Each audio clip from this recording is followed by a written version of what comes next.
paminaw.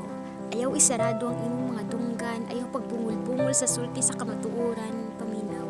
Ayaw ibaliwala ang Dios, ayaw ibaliwala ang iyang balaang mga pulong nga kanimo nagahunghong tagaig pagtagad kay tanan niyang tambag para sa kaluwasan ta.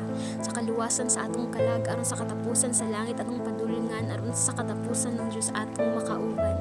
Kanang gusto kang malangit apan imong batasan grabe ka pangit, gusto kang makauban si Lord pero mas gipilin nimo kung unsay naa sa world.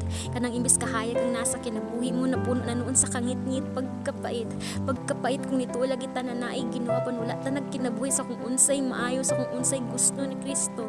Ang tanan wala gayoy ayo dili ka na sakto paminaw. Kung para kanimo okay ra ang mabuhi nga puno sa sala kay lagi kuno pilare pagpangayog pasaylo pues dako kanang no kay Lord dili ka na maayo paminaw. Ayaw kawala sa paglaom, sakit man ang kamatuoran apan pwede pa og napay chance. Ayaw na pagduwa-duwa o pagdugay-dugay sa pagpangalagad sa Dios kita dapat mulahutay. Kung karon gaduha-duha ka pa, kung mubalik ka kay Kristo balik na, balik kaniya kay basig mas mauna pa si Lord sa pagbalik na ikaw wala pa magmahay gayud ka paminaw. Dili pa ulahay ang tanan kinabuhi mo ihatag kaniya. Sunda ang Dios, ayaw sunda kung unsay anaa sa kalibutan, sa mga kalibutan hung butang kay kanang tanan lumalabay lang.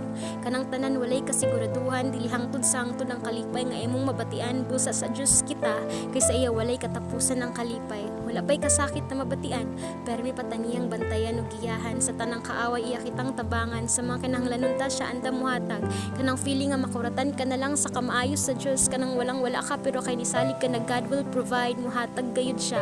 Usa pa kung musalig, mutuo, musunod ta sa Dios kang Jesus, kung higugmaon nato siya og alagaran malawas kita, makauban pa nato siya. Karon, kung nagkinabuhi ka sa pagpakasala, paghinulsol na.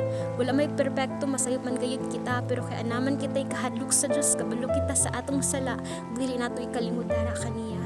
Dili man nalimang pagsunod ara kaniya, sulayan man kita. Tintalon man kita sa daotan para mapakyas kita dara sa atong makagagahom na amahan apan magmadaogon kita kung dako atong pagsalig sa Dios ara kaniya paminaw. Mas dako ang Dios sa tanan, mas makagagahom siya. Siya ang alpha ug ang omega, ang sinugdanan ug katapusan busa kaniya isalig ang tanan kaniya rata sa iya ra dapat.